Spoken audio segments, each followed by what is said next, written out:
మంచి పాట పాడతాము, ఆరాధన చేస్తాము, వింటాము, వెళ్తాము. అది కాదు దేవుని సమూహము.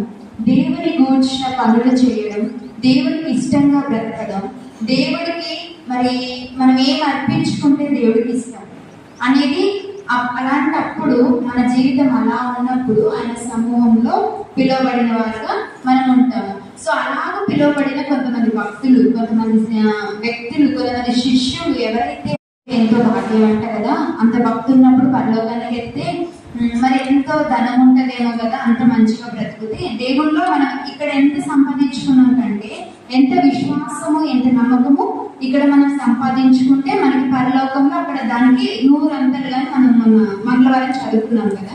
సో మరి అదైతే డైరెక్ట్ పరలోకానికి వెళ్ళొచ్చుగా, పరదేశంలో వాళ్ళని ఎందుకు వెయిట్ చేయించాలి, వాళ్ళకి అన్ని సదుపాయాలు ఉంటాయి అక్కడ అంటే అంటున్నాడు కింద వరుసలో, దేవా నీ అనుగ్రహము చేత దీనులకు సదుపాయం కలుగజేసేది. దీనులు అని అంటే మన లోకంలో ఉన్నటువంటి వాళ్ళు కాదండి, అక్కడ పరదేశంలో ఉన్న వాళ్ళ గురించి చెప్తున్నాడు. మరి దీనులు అంటే మనం లోకంలో చూసుకోవచ్చు, మరి కట్టుకోవడానికి బట్టలు లేని వాళ్ళు, తినడానికి అన్నం లేని వాళ్ళు కాదు.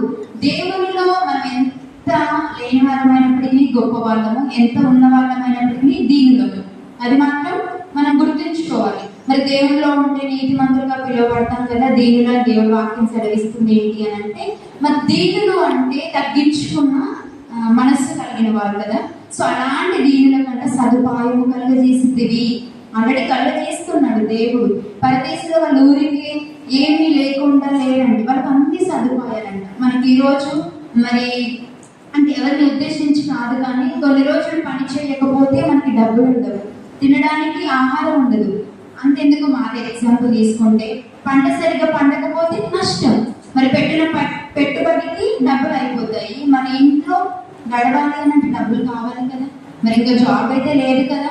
మరి అంటే మనకి సదుపాయాలు ఉంటాయో ఉండవో కానీ లోకంలో మరి పరదేశంలో ఉన్న వాళ్ళకైతే సదుపాయాలు కలుగజేస్తున్నాడంట దేవుడు.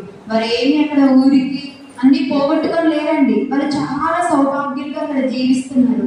మనమే ఇక్కడ ఎన్నో ఆలోచనలతోటి, ఎన్నో మరి సమస్యలతోటి మనం జీవిస్తున్నాం. కానీ వారైతే ఎంతో ఆరోగ్యవంతంగా, వారికి హెల్త్ బాగోదు అనేది ఏమైనా ఉంటుందా పరదేశంలో అంటే? వారి జీవితాన్ని ముగించుకొని వెళ్ళారు.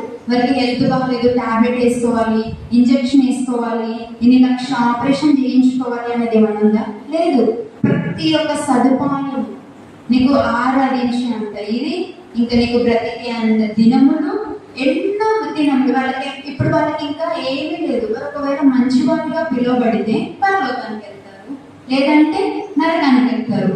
అంటే అలాంటి సమూహంలో, మరి పరలోకానికి వెళ్ళే సమూహంలో మనం ఉన్నామా అనేది మనం ఈరోజు గ్రహించుకోవాలి. ఈ వాక్యం ద్వారా దేవుడు మనతో మాట్లాడుతున్నాడు. మరి సదుపాయాలు కలుగజేశాడంట. అలాగే ఇంకో వచనానికి వెళ్తే రోమీయులకు రాసిన పత్రిక 11వ అధ్యాయము 33వ వచనం. రోమీయులకు రాసిన పత్రిక 11వ అధ్యాయము 33వ వచనము. ఆహా, దేవుని బుద్ధి జ్ఞానముల బాహుల్యము ఎంతో గంభీరము. ఎంత గంభీరం అంట? ఎంతో. ఇక్కడ ఎంత అనట్లేదు, ఎంతో అంటే ఆహా అంటే ఎంత ఆశ్చర్యకరమైన వాక్యాలు మనం చదువుకుంటాం కదా చిన్నప్పుడు, పులి స్టాప్, కామ, ఆశ్చర్యకరమైన మరి ఆ అర్థం ఉన్న వాక్యము, ఆ ఉన్న సెంటెన్స్ అని మనం చదువుకుంటాం కదా. సో అలా ఆహా, దేవుని బుద్ధి జ్ఞానముల బాహుల్యం ఎంతో గంభీరం. బాహుల్యము అని అంటే మరి ఎంతో రిచ్నెస్, అంటే ఎంతో ధనవంతులు కలిగిన వారు, గొప్పవారిగా ఉన్న ఆ బాహుల్యం అంట ఎంతో గంభీరం అని అంట. మరి ఈ లోకంలో ఉన్న మనము అలాంటి బాహుల్యం కలిగిన వారిగా, అంత గంభీరంగా మనం ఉన్నామో లేదో కానీ మరి పరదేశంలో ఉన్న వారు మాత్రమంట వారికి ఎంతో గంభీరమైన బాహుల్యం ఉందంట. పరదేశంలో వాళ్ళకి ఎంతో గంభీరంగా, ఎంతో గంభీరము. దేవుని బుద్ధి జ్ఞానముల బాహుల్యము ఎంతో గంభీరము. అలాగే ఆయన తీర్పులు శోధింపనెంతో అశక్యములు, ఆయన మార్గములు ఎంతో అగమ్యములు. మరి ఎంతో గొప్పవి అని ఇక్కడ మనం చూసుకోవచ్చు. దేవుని యొక్క మరి ఏంటి శోధింప? తీర్పులు, అలాగే మార్గములంట ఎంతో మరి ఆలోచనలో లేనిది, మరి అలాగే ఇక దేవుని బుద్ధి జ్ఞానంలో బాహుళ్యం ఏదైతే ఉందో అంటే గొప్పతనం చాలా మెజారిటీగా ఉన్న బుద్ధి జ్ఞానంలో ఏదైతే బాహుళ్యం ఉందో అది చాలా గంభీరం అంట. ఇంకా మరి సదుపాయాలు కలుగజేస్తున్నాడు కదా, మరి ఎవరికి సదుపాయాలు కలుగజేస్తాడు? మరి అందరికీ చేస్తాడా సదుపాయాలు? అందరికీ సదుపాయాలు కలుగజేస్తే మరి అనారోగ్యాలు ఎందుకు వస్తాయి, అప్పులు ఎందుకు ఉంటాయంట? అందరికీ కలుగజేస్తాడు దేవుడు. కానీ దేవుడిని నమ్మాలి. దేవుడిగా మరి దేవుడికి ఇష్టంగా మనం జీవించాలండి. దేవుడికి ఇష్టంగా జీవిస్తే మనకి ఇష్టమైన ప్రతి ఒక్క విషయం దేవుడు మన దగ్గరికి తీసుకొస్తాడు. దీంట్లో మన నమ్మకం ఉంచాలి. నమ్మిక ఉంటే మాత్రము మనకి ఏమీ భయపడని అవసరం లేదు. దేవుళ్ళు సదుపాయాలు కలుగజేస్తాడంటే మరి ఎవరికి సదుపాయాలు కలుగజేస్తాడు? మరి ఆత్మ విషయమైన దీనులకు మాత్రమే. మనం కీర్తనలో చదువుకున్నాం కదా, ఇప్పుడు కీర్తన 68వ అధ్యాయం 10వ వచనం చదువుకున్నాం. ఎవరికి అంటే సదుపాయాలు కలుగజేసింది పరదేశంలో ఉన్నవారు. అంటే మరి ఆత్మ విషయమైన దీనులకు మాత్రమే. మనం ఇప్పుడే డిఫరెన్స్ చదువుకున్నాం. మరి దీనులు అంటే లోకంలో దీనులు అనే వాళ్ళు ఎలా ఉంటారు, మరి దేవుళ్ళైనది అంటే దేవుళ్ళలో ఉన్న వాళ్ళు దేవుని ఒక ఆత్మ విషయమైన దీనులుగా మనం ఉంచబడింది. లోకంలో ఉన్న దీనులు కాదు, కానీ మరి దేవుని యొక్క ఆత్మ విషయమై దీనులుగా మనం పిలువబడితే, అలాగ మనం ఎంచబడితే అలాంటి దీనులకు మాత్రమే దేవుని సదుపాయాలు కలుగజేస్తాడట. మరి అందరికీ ఎందుకు కలుగజేయడం అనేది ఇప్పుడే చూస్తున్నాం కదా. ఎందుకంటే అందరూ ఆత్మ విషయమైన దీనులు కాదు, కొంతమంది లోకపరమైన దీనులు ఉంటారు. అంటే మరి వారు దేవుని తెలుసుకోవాల్సిన వారు చేయవలసిన పని ఏంటి అంటే దేవుని ఆత్మ అంటే ఏంటి, మరి ఆ విషయమైన మరి దీనులు అంటే ఎలా ఉండాలి, ఎలాగో పిలువబడాలి అనేది మనం చూసుకోవాలి. మరి అలాంటి దీనులకు మాత్రమే దేవుని సదుపాయాలు కలుగజేస్తాడంట. మరి అందుకనే కానీ ఇక్కడ మనం చూస్తున్నట్లయితే మరి పరదేశంలో వాళ్ళు ఎంత మంచిగా బ్రతుకుతున్నారు కదా, సదుపాయాలన్నీ కలిగి. మరి వింటున్నారా? మరి పరదేశంలో సదుపాయాలు కలుగజేస్తాడంట. పరదేశులు కదా ఆత్మ విషయమైన దీనిలోకి కలుగజేస్తాడంట. కానీ మనం లోకంలో చూసుకున్నట్లయితే చనిపోతే ఎవరైనా ఏడుస్తామంటే ఇంకా ఆ రోజు ఇంకా వారి మీద ఎంత శత్రుత్వం ఉన్నా సరే ఆ రోజు వారి మీద ప్రేమ అసలు ఇంకా నీళ్ళ ద్వారా పొంగుతూ ఉంటది. అంటే అంత ఏడుస్తాము. మరి అలాంటి వారి కోసం దేవుడి వాక్యం ఏం సెలవిస్తుందో చూద్దామా. ఇర్మియా గ్రంథము 22వ అధ్యాయం 10వ వచనం. ఇర్మియా గ్రంథము 22వ అధ్యాయము 10వ వచనం. 22వ అధ్యాయము 10వ వచనం. చనిపోయిన వారిని గూర్చి ఏడవవద్దు, వారిని గూర్చి అంగలార్చవద్దు. వెళ్ళిపోచిన వాడిని గురించి బహురోదనము చేయుడి. చాలు. ఏమంటున్నాడు ఇక్కడ? ఎవరి గురించి ఏడవద్దంట అంటే ఇక్కడ ఇండైరెక్ట్ ఏం చెప్తున్నారు?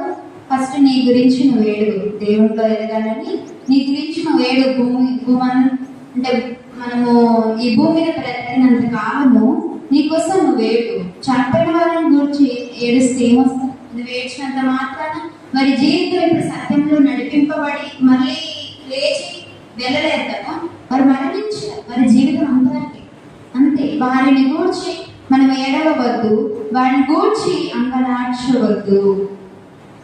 వెళ్ళిపోచున్న వాని గూర్చి బహురోదనము చేయుడి. వాడిక్కడో తిరిగి రాడు, తన జన్మభూమిని చూడడు. మళ్ళీ ఇక్కడికి పుట్టి వచ్చి మరి చూస్తాడు, మరి చూడడు కదా. మరి అట్లాంటి యేసుక్రీస్తు వారు వచ్చారు కదా అంటే అదొక ప్రణాళిక, అదొక ప్రవచనం. దేవుడు మనకి మరి అందరికీ భూమి మీద అందరికీ ఇచ్చిన ప్రణాళిక అది కదా. అంటే ఎందుకు అని అంటే అది చేయవలసిన జరగవలసిన కార్యము. యేసుక్రీస్తు వారు రావాల్సిన కార్యము, అది జరగవలసిన కార్యము, అది ప్రవచింపబడింది.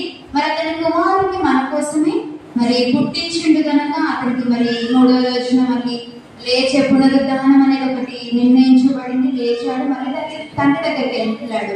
మరి పిల్లలైన మనకి అందరికీ అలాంటి తీర్పు ఉండదు కదా.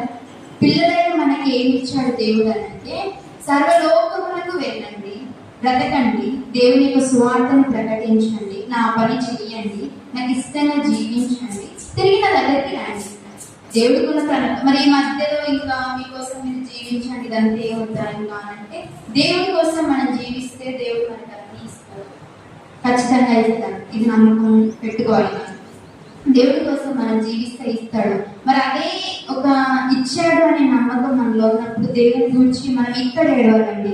భూమి మీద ఉన్నంతసేపు ఏడవాలి, దేవా మరి నేను ఆత్మ విషయమై దీనిగా ఉండాలి.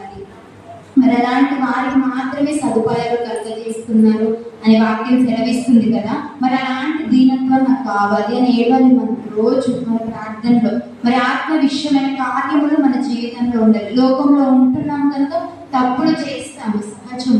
కానీ క్షమించమని అడిగేంత ఆ గుణం మనకు ఉండాలి. అలాంటి గుణం మనకు ఉన్నప్పుడే ఆత్మకార్యాలు మన జీవితంలో ఫలింపబడతాయి. మరి అలాంటి ఆత్మ కార్యాలు ఉండడం ఎందుకు అని అంటే, దేవుని యొక్క ఆత్మ విషయమై బ్రతకడానికి. మరి అందుకే చనిపోయిన వారు ఎంత ధన్యులండి.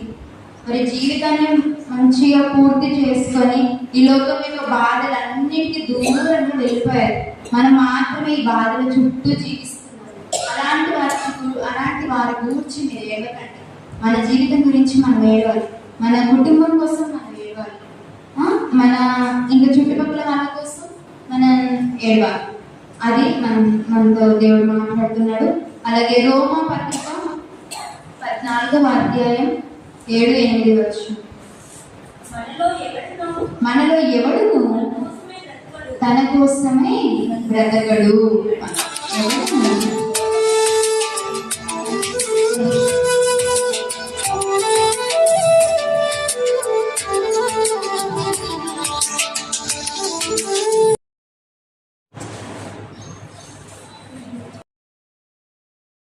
అధ్యాయం 7-8 వచనం.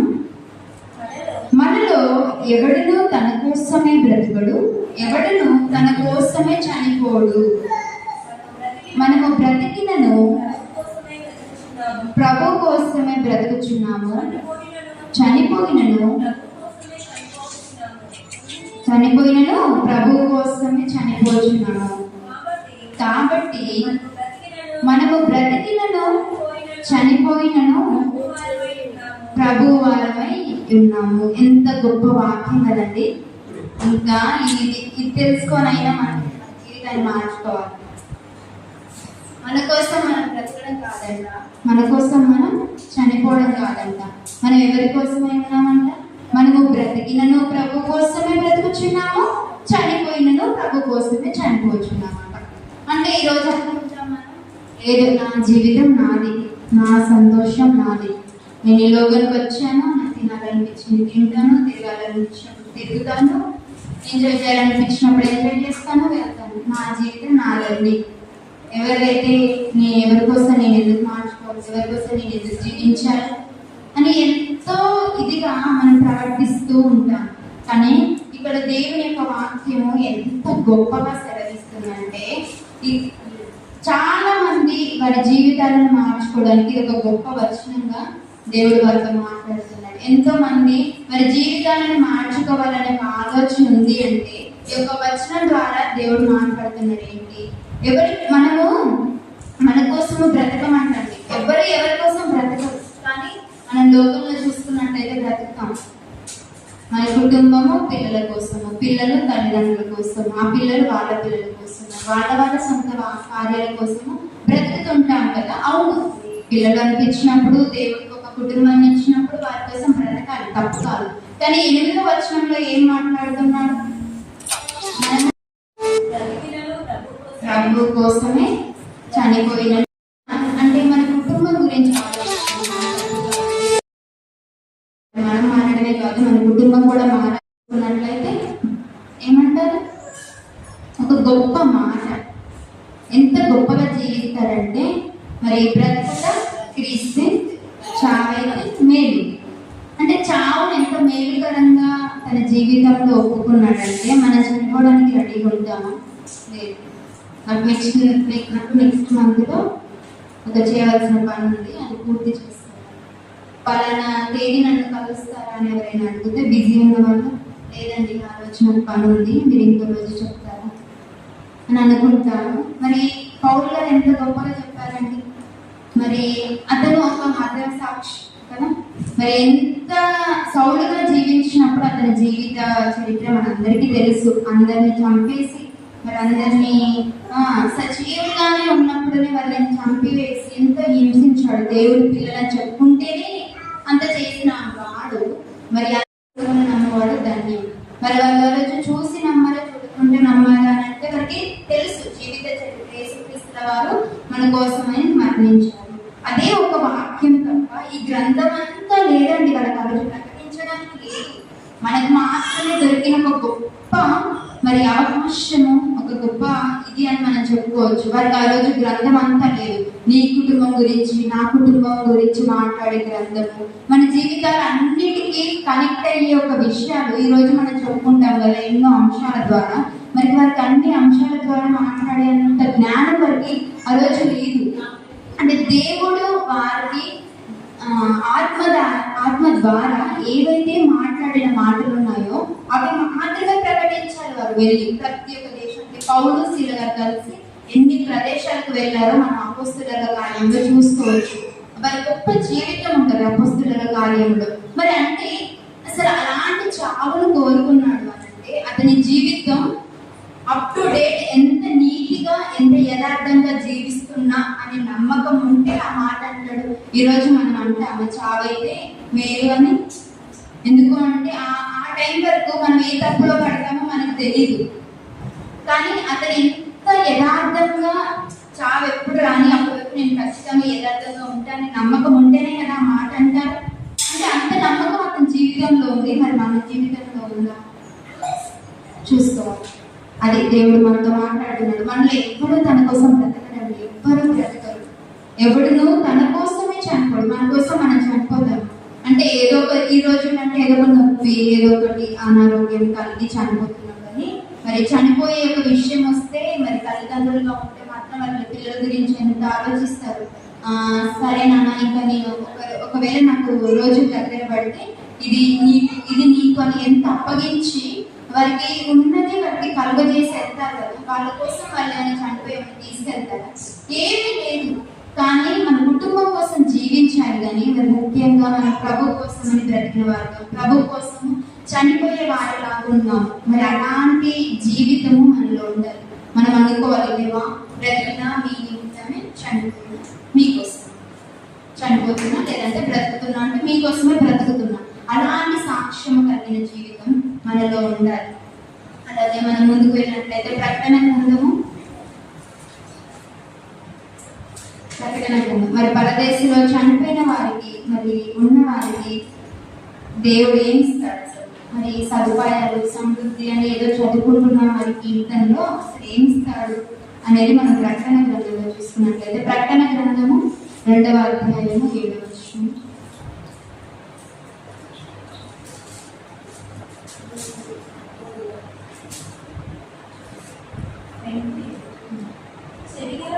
చెవిగలవాడు ఆత్మ సంగములతో చెప్పుచున్న మాట వినుగాక. జయించు వానికి దేవుని పరదేశులో ఉన్న జీవ వృక్ష ఫలములు భుజింపనిత్తును. ఎక్కడ అంట? దేవుని పరదేశులో. జయించు వానికి మాత్రమే, జయించకుండా లేదండి మేము పరదేశంలోకి వచ్చి మరి జీవవృక్ష ఫలాలన్నీ భుజిస్తాము ఎక్కడ భుజింపలేదన్నాడు కదా అని అంటాము. లేదు, జయించువానికి మాత్రమే పరదేశకు వెళ్ళే అవకాశం ఉన్నవాడు మాత్రమే పరదేశంలో అంట జీవవృక్ష ఫలములు భుజింపనెత్తును. అంటే భుజింపనెత్తును అని అంటే అది తినిపిస్తాను. జీవవృక్షములు ఏవైతే జీవవృక్షములు అని అంటే జీవవృక్షములు అంటే వృక్షాలకు కూడా జీవాలు ఉంటాయి. మరి భూమి మీద జీవవృక్షాలు అని పిలవడవు. మరి పరదేశంలో మాత్రమే జీవవృక్షాలు అంటున్నట్టు లోకంలో బ్రతికిన వారి కోసం కూడా నేను జీవవృక్షం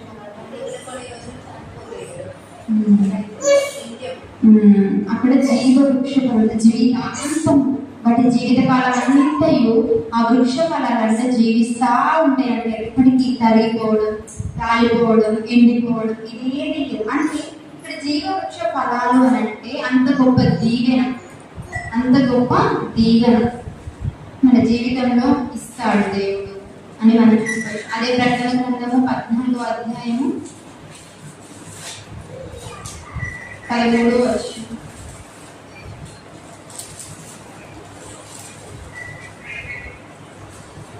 అంతటా అప్పటి నుండి ప్రభువునందు మృత్యులు ధన్యులని రాయమని పరలోకము నుండి ఒక స్వరము చెప్పగా వింటిని. అంటే ఈ ప్రకటన గ్రంథం రాసింది ఎవరండి?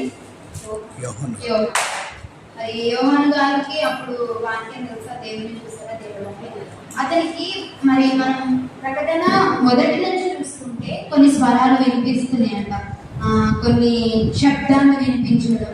మరి అంటే ఇవన్నీ మొదటి అధ్యాయం నుండి మనం చూసుకుంటాము. మనం చదువుకున్నట్లయితే మరి మొదటి అధ్యాయం నుండి ఉంటాయి, ఆ స్వరము వినిపించింది, ఈ శబ్దం వినిపించింది అని యోహాను గారు మాట్లాడుతున్నట్టు మనం చూసుకుంటాము. 14వ అధ్యాయం 13వ వచనంలో కూడా ఏమనంట అంటే ప్రభువునందు మృత్యులు ధన్యులని రాయము అని చెప్తున్నారంట. ఒక స్వరం అంటే ఒక శబ్దం, ఒక మాట వినిపిస్తుందంట. ప్రభువునందు మృత్యులు అంటే మనం జీవితాంతము మన భూమి మీద ఇచ్చిన జీవిత కాలము దేవుని యందు బ్రతికి అలాగే బ్రతికి మరణించిన వాళ్ళకంట ధన్యులు అని రాయమంటున్నారంట. ఎవరు చెప్తున్నారు? దేవుడు చెప్తున్నాడు. వాళ్ళు ధన్యులు, వాళ్ళు ధన్యం చేసుకున్నారు. భూమిలో బ్రతికినంత కాలము మరి క్రైస్తవులుగా పిలువబడుతున్నప్పటికీ మరి దేవుడు ఎన్నో గొప్ప కార్యాలు, ఎన్నో అద్భుతాలు జీవితంలో చేసినప్పటికీ ఎన్నో సమస్యలు చూస్తాము, ఎన్నో విధాలు చూస్తాము. లోకంలో మరి కుటుంబంలో మరి ఎన్నో విషయాలు మనం చూస్తాము, ఎన్నో సమస్యలు ఎదుర్కొంటాము. వాటన్నిటిని ఎదుర్కొని అడ్డుకొని మరి ముందుకు వెళ్ళి దేవుని కోసం మరణించే వారిగా ఉన్నామనుకో చివరి వరకు, అంటే మరణము వరకు దేవునిలో పిలువబడిన వారిగా, దేవుడికి ఇష్టంగా జీవించిన వారిగా ఉన్న ఆ మనుష్యులు మృతి నందిన వాళ్ళు ఎవరైతే ఉన్నారో వాళ్ళు ఒకవేళ చనిపోతేనంట వాళ్ళు ధన్యులని రాయమంటున్నాడు. ధన్యులనే అండి. 7వ వద్దు అని మనం చూస్తున్నాం కదా, ఇర్మియా గ్రంథం 22వ అధ్యాయం 1వ వచనంలో మరి గూర్చి ఏడవకండి, చనిపోయిన వారిని గూర్చి ఏడవకండి. మరి ఎందుకు ఏడవద్దు అనేది మనం ఇక్కడ చూసుకున్నాము. ఎందుకంటే ధన్యులు కాబట్టి, ధన్యులుగా పిలువబడతారంట. మరి ఆ ధన్యత కలిగిన వారిగా మనం ఉన్నాము అంటే మన జీవితాన్ని మనం సరిదిద్దుకోవాలి. మనకు కూడా ఎన్నో వస్తాయి. మరి అందరికీ ఒకే రకమైన సమస్యలు ఉండకపోవచ్చు. ఇక్కడ ఉన్న నాకు తక్కువ సమస్యలు ఉండొచ్చు, మీకు ఎక్కువ సమస్యలు ఉండొచ్చు. కానీ సమస్యలు అన్నింటినీ ఎదుర్కోవాలి.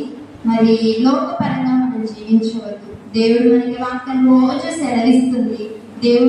దేవుళ్ళలో జీవించాలి, దేవుడి ఆత్మ విషయమై జీవించాలి, దేవుని యొక్క ఆత్మ క్రియలు మనలో జరగాలి అని దేవుడి వాక్యం ప్రతి వారము మనం చూసుకుంటున్నాము. మరి మంగళవారం చూసుకుంటున్నాము, శుక్రవారం కూడా చదువుకుంటున్నాం. మరి ఇంత దేవుడు అన్నప్పుడు మనలో లోక కార్యాలు ఎందుకండి? మరి లోక కార్యాలు లేదంటే దేవుళ్ళో పిలువబడతాం, కానీ లోక కార్యాలు అయితే మాకు ఉండాల్సింది. ఇక్కడ ఉన్నంత వరకు దేవుడు గొప్పవాడే, వెళ్ళినా సరే దేవుడు గొప్పవాడే. కానీ ఎంత గొప్పవాడు కానీ మనం లోకంలో జీవిస్తున్నాం కదండి. మరి వాళ్ళు వచ్చినప్పుడు ముచ్చట పెట్టకుండా ఉంటాము, మరి వాళ్ళు వచ్చినప్పుడు వాళ్ళలాగే ప్రవర్తించుకుంటుంటాము. మరి ఇక్కడ శత్రువులు ఉండొద్దని చదువుకొని పోతాం. శత్రువులు ఉంటారండి. వాళ్ళు గొడవ పెట్టుకుంటే మనం ఏం చేస్తాం? మరి మనం కూడా ఒక మాట అనాలి. అయితే శరీర కార్యం వచ్చేసింది లోపలికి. గలతీలో అన్ని ఊరికే చదివిస్తాడు. గుర్తుంటే మీకు గలతీ 5వ అధ్యాయం 17-18 వచనాలలో ఉంటాయి. శరీర కార్యములు ఏంటి, ఆత్మ కార్యాలు ఏంటి. మరి అవన్నీ చదువుకున్నాం కదా. మరి అవన్నీ చదువుకున్నప్పటికీ మనము దేవుని కోసము మరి బ్రతికిన వారిగా ఉన్నామా, లోకం కోసం బ్రతికిన వారిగా ఉన్నారా? ఒకవేళ నిజంగా మన జీవితం ఈరోజు దేవుడి కోసం బ్రతకబడి ఉంటే, ప్రభువునందు మృతి పొందే వారిగా ఉంటే, అంటే ప్రభు కోసం బ్రతికే వారిగా ఉంటే, మనం చనిపోయినప్పుడు ఖచ్చితంగా మనం ధన్యులు అని పిలువబడతాము. దేవుడి యొక్క వాక్యం సెలవిస్తుంది. బైబిల్లో ఉందంటే ఇది తప్పు కాదు కదా, ప్రతి ఒక్కటి నిజమైనది. ఈ బైబిల్ ఏంటి? నిజమైనది, చాలా యథార్థం కలిగిన మరి పుస్తకము, గ్రంథము, పరిశుద్ధ గ్రంథం కదా. మరి ప్రభువునందు జీవించే వాళ్ళగా మనం ఉండాలి, ప్రభు కోసమై జీవించే వాళ్ళగా మనం ఉండాలి. మనం చనిపోయినప్పటికీ ప్రభునందు మృతికన్నాం జరగాలి. చివరి బ్రతుకు మాత్రము మీరు ప్రభు కోసమే బ్రతికారు, ప్రభు నందే మరణించారు అని మన కోసం ఒక్కరు చెప్పుకున్నా సరే, ఒకరు బయట వాళ్ళు చెప్తున్నారు అని అంటే మనల్ని దేవుడు అలా పిలవడానికి ఖచ్చితంగా పిలుస్తాడు.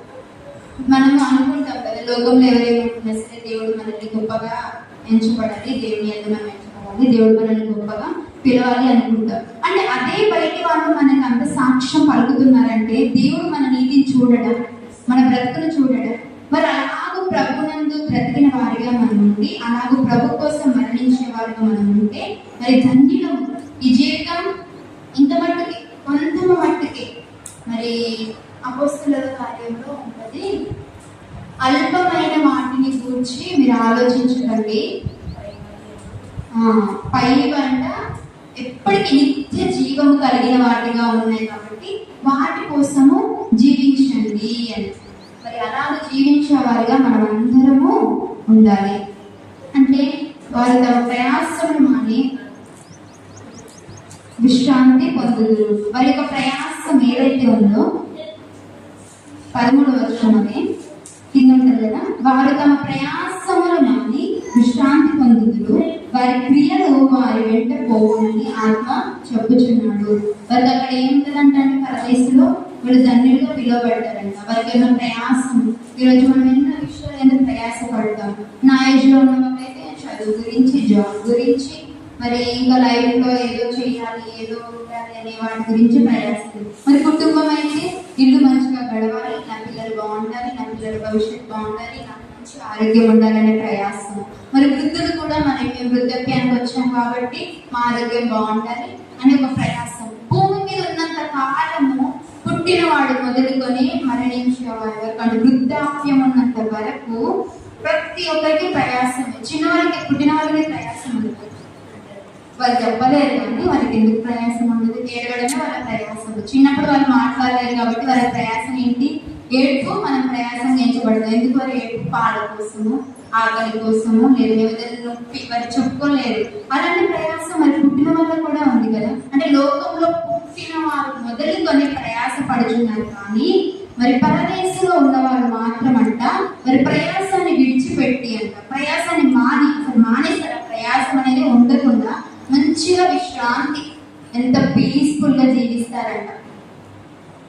దేవుడు వాక్యం సెలవిస్తుంది. అలాగే మనం ఫిలిప్పీ చూసుకున్నట్లయితే ఫిలిప్పులకు రాసిన పత్రిక 1వ అధ్యాయము 23వ వచనం.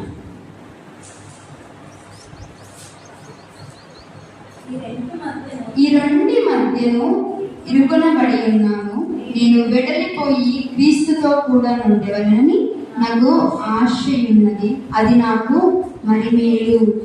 ఫిలిప్పు ఎవరు రాశారండి? పౌలు గారు.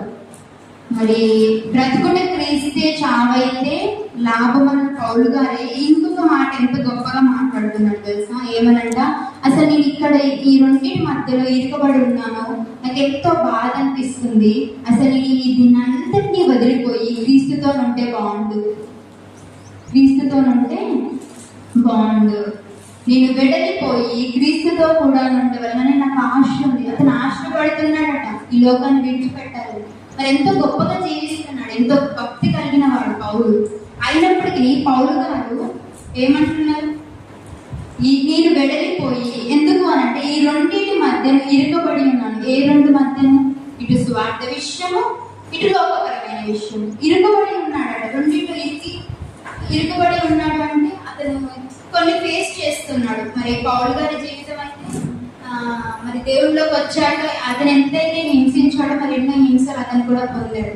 మరి రాళ్ళతో కొట్టబడాడు, మరి అతను ఉమ్మివేశాడు, ఎంతో వెలివేశాడు, ఒక్కొక్క ప్రదేశానికి వెళ్తేనైతే మరి పంపించేశాడు. మరి అలాంటి జీవితంలో అతను బాధపడుతున్నాడు. కాబట్టి అసలు నేను ఇక్కడ ఈ ఉన్న లోకం అంతటినీ విడిచిపెట్టి నేను యేసు క్రీస్తు వారితో వెళ్తే బాగుండు, నాకు అలాంటి ఆశ కలిగి ఉంది అంటున్నాడు. మరి ఈ రోజున మనం కూడా అలాంటి ఆశ కలిగిన వారిగా ఉండాలి. ఎందుకంటే యేసుక్రీస్తు వారి జీవితం ఎంతో గొప్పది కదా. మరి ఎంతో గొప్పగా జీవించి మరి తిరిగి వెళ్ళిపోయారు. సో అలాగే క్రీస్తుతో కూడా వెళ్ళిపోతే బాగుంటుంది ఎంత ఆశ అయితే కలిగాడు. ఈరోజు మనము కూడా అంత గొప్ప జీవితాన్ని మరి పొందుకొని వెళ్ళాలని కాదు, కానీ మరి ఉన్న సమస్యలన్నింటినీ ఎదుర్కొని అలాంటి జీవితం, అలాంటి మరణం మనకు వస్తే బాగుండు, అలాంటి ప్రభువునందు మరణించే వారిగా మనం ఉండాలనే ఆశ మనం కలిగి ఉండాలని ఈరోజు ఈ వాక్యం పౌలు గారు మనకి గుర్తు చేస్తున్నారు. అది నాకు మరి మేలుగా ఎంచబడుతున్నాడు. ఈ లోకాన్ని విడిచిపెట్టాడు. చాపైతే మీలో ఎంచబడి, దాని అందు ఎంచబడి ఉన్నాడు. మరి ఈ లోకాన్ని విడిచి వెళ్ళిపోతే కూడా నాకు ఇంకా మేలే, ఇక్కడ ఉండి కూడా నేను ఏదో లాభం లేదు అని కాదు, కానీ అట్లా వెళ్ళిపోయినా కూడా నాకు అది మరి మేలే అని దేవుడి వాక్యం మరి మాట్లాడుతుంది. ఈరోజు పౌలు గారు మాట్లాడుతున్నారు. అలాంటి మేలు కలిగి పొందుకునే వారంగా మనం ఉన్నాం. ఇంకా యోహాను సువార్త 10వ అధ్యాయము 17వ వచనం.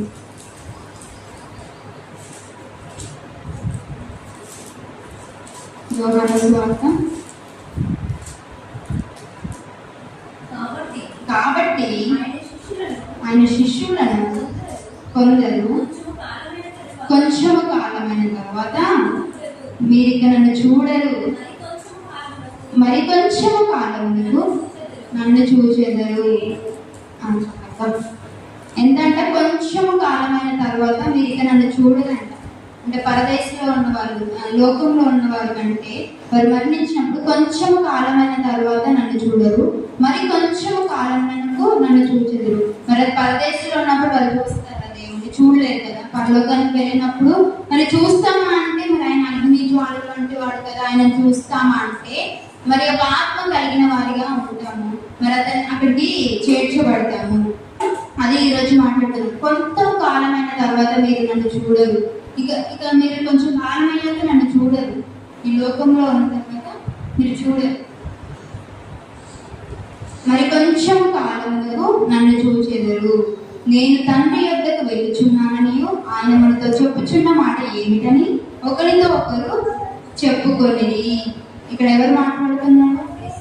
యేసుక్రీస్తుల వారు. ఏమనంటే ఇక కొంచెం కాలం అయినాక చూడరు, ఎందుకంటే అతను తిరిగి వెళ్ళిపోతాడు. ఈ ఉన్న కొద్ది కాలం మాత్రమే చూస్తారు. మరి ఇప్పుడు వాళ్ళు గ్రహిస్తున్నారా అంటే గ్రహించట్లేదు. మరి ఆయన మనుష్య కుమారుడు వచ్చాడు మరి మన కోసం, కానీ ఈ కొద్ది కాలమే మీరు నన్ను చూస్తారు, మరి చూడరు. అంటే కొంచెం కాలమైన తర్వాత నన్ను చూడరు. ఇప్పుడు చూస్తున్నారు, కొంచెం కాలమైన తర్వాత చూడరు, ఇంకా మరి కొంచెం కాలంలో నన్ను చూస్తారు. మనం పరలోకానికి వెళ్ళినప్పుడు మనకు యేసుక్రీస్తు వారిని చూస్తాం కదా. అంటే దేవుడిని చూసేంత కనులు మనకు ఉండకపోవచ్చు, కానీ యేసుక్రీస్తు వారిని మనం చూస్తాం కదా.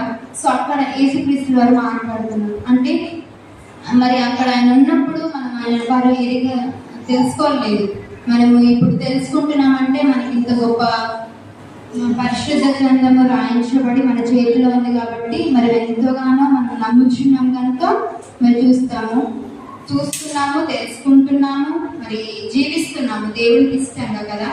మరి ఎంతో గొప్ప మాటలు ఈరోజు దేవుడు మనతో మాట్లాడారంటే, పరదేశంలో ఉన్నారంటే అసలు ఇన్ని వేల సంవత్సరాలు ఎలా ఉన్నారు అందరికీ అర్థమైన కొన్ని వచనాల ద్వారా మరి అర్థమైంది అనుకుంటాం. మనం ఎవ్వరమో చనిపోయిన వారిని గురించి ఎడవడం కాదు, కానీ పరదేశికి వెళ్ళాలి అనే ఆశ అయితే మనకు వచ్చిందా లేదా? ఈ వాక్యాలు చదివినప్పుడు ఎందుకు వచ్చింది? ఎందుకండి పరదేశికి ఎందుకండి? అక్కడ సదుపాయాలు ఉన్నాయంట, జీవ వృక్షాలు ఉన్నాయంట, మరి ప్రతి ఒక్కటి మనం విశ్రాంతి ముఖ్యంగా మనకు కావాల్సింది. ఇప్పుడు లోకానికి వెళ్ళి ఎవరిని అడగండి మీకు ఏం కావాలి అంటే కొంతమంది చెప్తున్నారు కొన్ని రోజులు ఇదంతా విడిచిపెట్టి ఏదైనా దూర ప్రదేశానికి వెళ్ళి పీస్ఫుల్గా జీవించండి, ప్రశాంతంగా జీవించాలి అని చెప్తారు. కొంతమంది చెప్తారు అంటే వారి జీవితంలో ఎంతో బాధ కలిగిన వారు ఇవే మాటలు చెప్తారు కదా. మరి అలాంటి విషయాన్ని మనకి ఈరోజు ఎక్కడ కలుగుతుందంటే పరదేశంలో పరలోకంలో కలుగుతుంది. కానీ మనం ముందుగా పరదేశంకి వెళ్ళిన తర్వాత పరలోకానికి వెళ్తాం, తీర్పు తీర్చబడినాక పరలోకానికి వెళ్తాం కదా. అలాంటి పరదేశికి వెళ్ళి మరి అంత మంచిగా విశ్రాంతి పొందే అంత జీవితం మనకు ఉంటేనే, మరి అందరికీ కాదంటే ఆత్మ విషయమైన దీనులకు మాత్రమే దేవుడి యొక్క సదుపాయాలు కలుగజేస్తాడంట. మరి అలాంటి దీనత్వం అందరము కలిగి మరి మన జీవితం కోసం ఇక్కడ మనం ఏడ్చి అలాంటి ప్రభువునందు మృతి నుండి ధన్యులని ఎంచబడే వారిగా ఉండాలి. చివరికి దేవుని దగ్గరికి చేరుకోవాలి. అదే మనకున్న నిరీక్షణ, ఉండాల్సిన నిరీక్షణ. ఉండినాను కాదు కానీ ఉండాలి మన జీవితం ఉండాల్సిన నిరీక్షణ ఇది దేవుని యొక్క ప్రణాళిక కోసమని మనం కనిపెట్టుకోవాలి. ఈ నిరీక్షణ మన జీవితంలో ఉంచుకోవాలి. అప్పుడు దేవుడు ఖచ్చితంగా మనల్ని దీవిస్తాడు. మనం దేవుని దగ్గరికి చేరుకుంటాం. ఇలాంటి నిరీక్షణ మనం అందరం కలిగి ఉండాలని నేను కోరుకుంటూ చిన్న మాట ముగించుకుంటాను. సమయం ఇచ్చినందుకు